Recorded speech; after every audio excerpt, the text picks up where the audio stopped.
But before we wrap up, I have an idea for how Xbox could continue making consoles even if they make all their games available on all platforms.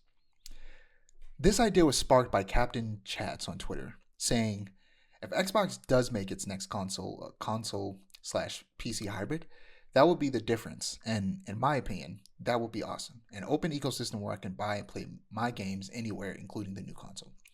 That Mm. is an incredible idea. So imagine this. The Xbox should become the equivalent of a pre-built PC made only for gaming, giving you access to Steam and Epic Game Store alongside, the Xbox app, and it would just be built into it. Obviously, it wouldn't be an app. Yeah. And Game Pass. And they should just call it the Xbox, and have each new model named after the year, like MacBooks, to just Right. completely eliminate the confusion of their stupid naming system. Um, imagine, I imagine that PlayStation would do something to prevent PlayStation games that are on Steam from being available on Xbox, or just Mm. finally, like I've said 1,000 times on the show, make their own PC app. Um, but this would make Xbox a machine that does things that the PlayStation can't by also allowing almost complete PC functionality, which Right. would give the Xbox games that you can't play on PlayStation, therefore making the Xbox a gaming console that is worth buying. Whereas right now, Mm. the value isn't there because a lot of these games are also on PlayStation. I imagine there would be two models: a main modular model and a non-modular slim model. The slim model would be smaller and have lower spec and Mm. have the very lowest specs, making it cheaper and more affordable at like $500. The price of a normal Xbox, and the design would be more similar to a normal Xbox. Whereas the main console would start at $600, but like MacBooks, there are like Mm. different tiers with different specs that can cost upwards to maybe like $800 to $1,000, depending on what you want and how much money you have to spend. Um, but you can start with the $600 model and upgrade it over time. Now, Right. I'm not an engineer, a technical person, so I'm kind of just spewing a bit of bullshit here. So hear me out. Um, Mm. the constant between all of the tiers should be the motherboard and the CPU, the cooling system, and the power supply. Those things don't change. Mm. You can't adjust those. Those are things that you can't access on the PC.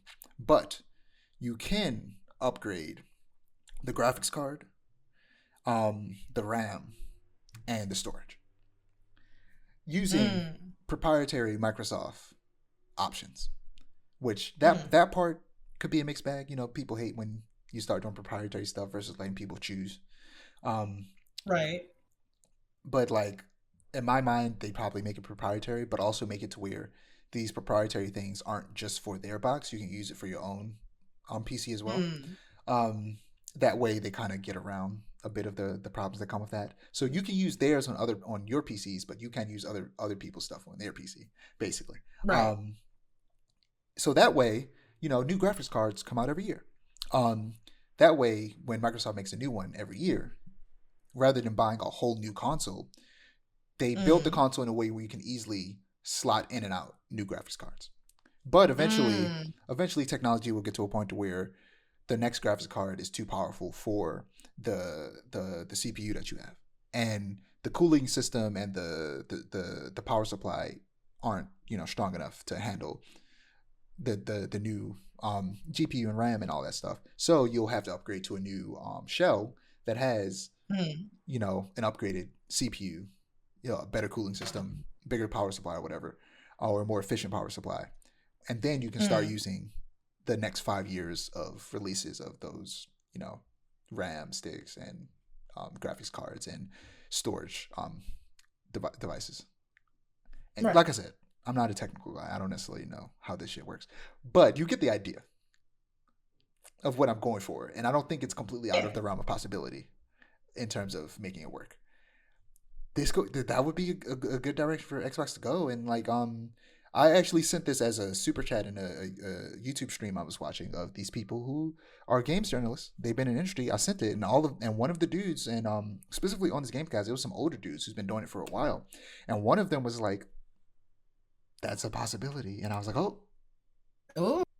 I got confirmation from someone who knows a lot more than me that that's not off the board." And that is an Right. actual possibility of like Microsoft going in that direction if they ever get to the point, which I just hope they don't get to that point. But if they do get to the point where they feel like they have to make everything third party, this would be a very smart direction to go in, and this would keep them, in the console space, but through making what is essentially a PC that is more accessible for people who either don't have the money for the super expensive um, pre-built PCs that are out there, or the money, or the more accurately, the technical skill to build a PC. Because that is why Mm. that's why people still play game consoles. Because some people don't have the Right. some people, well, they're also exclusive games as well, but also some people don't have the money to buy a pre-built or build a PC, or they don't have the technical skill to Right. do it, even if they have the money.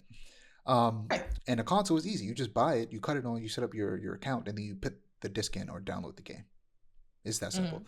So if Xbox made something that was just like, oh, you just slot this thing in and out to upgrade it, that would like that would solve a lot of the issues that some people have with PCs, and the reason why I have a laptop and not a full-on PC.